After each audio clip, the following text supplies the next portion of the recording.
বাংলাদেশে student protest তারপরে সরকার পতন, এই জিনিসটা শুধুমাত্র বাংলাদেশ না, বাংলাদেশ ছাড়াও অন্যান্য পৃথিবীর অনেকগুলো দেশ যেখানে এই ডেমোক্রেসির নামে অটোক্রেসি চলে, এইসব দেশের মানুষের মনে একটা সাহস যোগাইছে। তারা যেটা বুঝতো যে সরকারের বিরুদ্ধে কখনো আওয়াজ তোলা যাবে না, তারা এখন রিয়েলাইজ করতে পারছে যে হ্যাঁ, সরকারের বিরুদ্ধে আওয়াজ তোলা যাবে যদি সবাই একত্র হয়।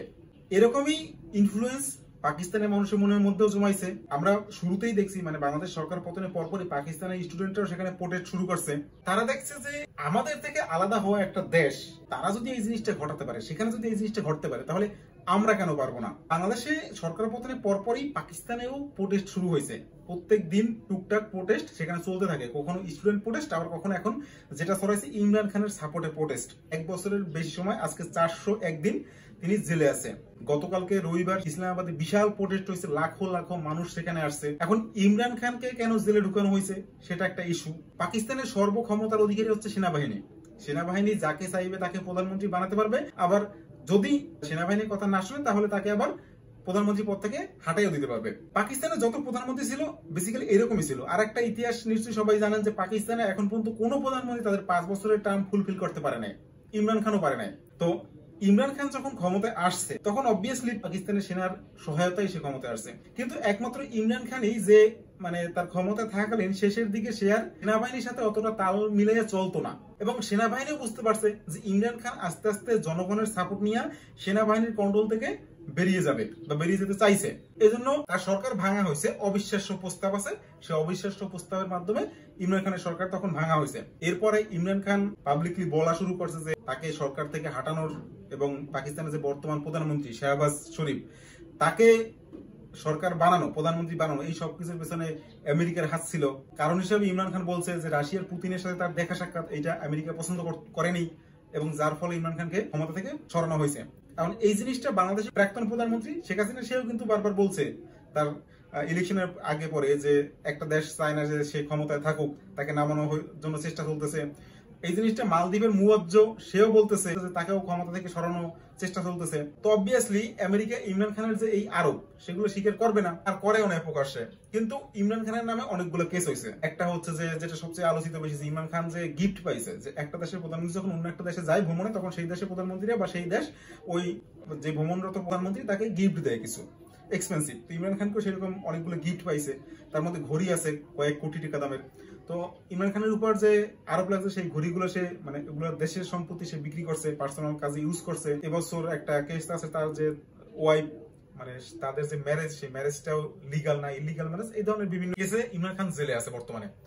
এখন গতকালকে পাকিস্তানে ইসলামাবাদে একটা বিশাল প্রোটেস্ট হয়েছে। সেই প্রোটেস্টে ইমরান খানকে ছাড়ানোর জন্য সব মানুষ রাস্তায় নামতেছে, এবং সেখানে একটা মুখ্য ভূমিকা পালন করছে পাকিস্তানের যে সেই পিটিআই দল, মানে পাকিস্তান তেহরিকি ইনসাফ। ইমরান খান যে দলের প্রধানমন্ত্রী, ওই দলের ফাউন্ডার, ইমরান খানের ঘনিষ্ঠ সহযোগী, যার নাম হচ্ছে পারভেজ খট্টক। এরপরে হচ্ছে পাঞ্জাব পিটিআই এর যে সভাপতি শওকত কায়সার, তারপর আরেকজন হচ্ছে আসাদ কায়সার। এরা যখন এই বাংলাদেশের প্রোটেস্ট থেকে সাহস নিয়ে সামনে আসে, যেখানে পাকিস্তানে এই পিটিআই দল কিন্তু গতবার নির্বাচনও ঠিকঠাক অংশগ্রহণ করতে পারে নাই, তাদের যে অস্তিত্ব সেটাই প্রায় বিলুপ্তির পথে গেছিল। কিন্তু এখন আবার এই প্রোটেস্টে যারা সামনে আসছে, এই নেতারা বলতেছে যে তারা ইমরান খানকে জেল থেকে বের করে ছাড়বে। 2 সপ্তাহ সময় দিছে, এর মধ্যে সেনাবাহিনী যদি ইমরান খানকে জেল থেকে না ছাড়ে, তাহলে এই নেতারা হুমকিও দিছে যে সেনাবাহিনী মাত্র 7 লাখ আর মানুষ হচ্ছে 25 কোটি, এই 25 কোটি জনতা গিয়ে সেনাবাহিনীর হাত থেকে জেল থেকে ইমরান খানকে নিয়ে আসবে। সোজাসুজি একটা হুমকি দিছে। আর এই ইমরান খানের পিটিআই হচ্ছে একমাত্র দল, ইমরান খানই হচ্ছে একমাত্র প্রধানমন্ত্রী যার আমলে সাধারণ মানুষ সেনাবাহিনীর বিপক্ষে যেতে সাহস করছে।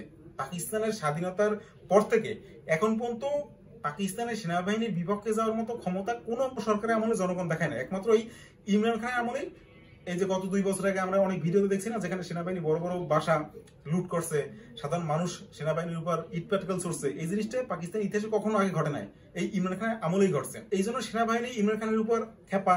আর সেনাবাহিনী আগেই বলছে যদি কেউ এই ধরনের প্রোটেস্ট করতে চায় তাহলে তার জন্য সেনাবাহিনীও রেডি আছে। তো 2 দলের মধ্যে একটা ক্লাশ হবে। এখন এই সুযোগে সেনাবাহিনী আবার কি করছে, যে ইমরান খানের যে কেসগুলো, এই কেসগুলো রেগুলার আদালতে না নিয়ে সেনাবাহিনীর আদালতে নিতে চাইতেছে, যে সামরিক যে বিচার ব্যবস্থা, সেই সামরিক বিচার ব্যবস্থায় ইমরান খানের বিচার হবে। অর্থাৎ সেনাবাহিনী এখানে তাদের চাল চালতেছে, আর জনগণ এখন আস্তে আস্তে বুঝতে পারছে, তারা প্রোটেস্টে নামতেছে, প্রত্যেক দিন প্রোটেস্ট হচ্ছে।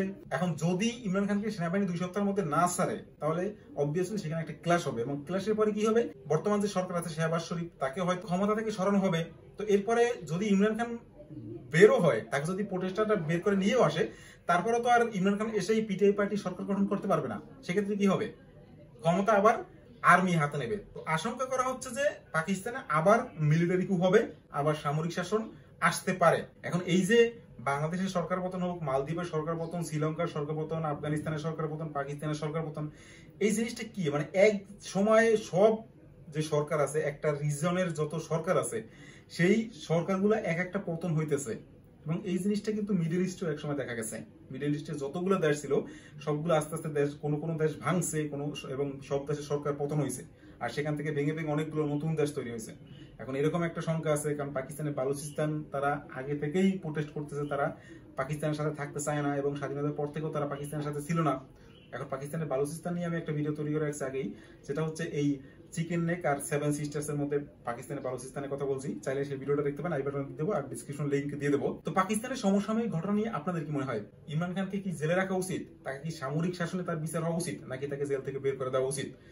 আর কোন দল আপনার ফেভারিট, পিটিআই মানে এই পাকিস্তান তেহরিকি ইনসাফ, নাকি অন্য যে কোনো দল, যেটা হচ্ছে নওয়াজ শরীফ বা শাহবাজ শরীফ?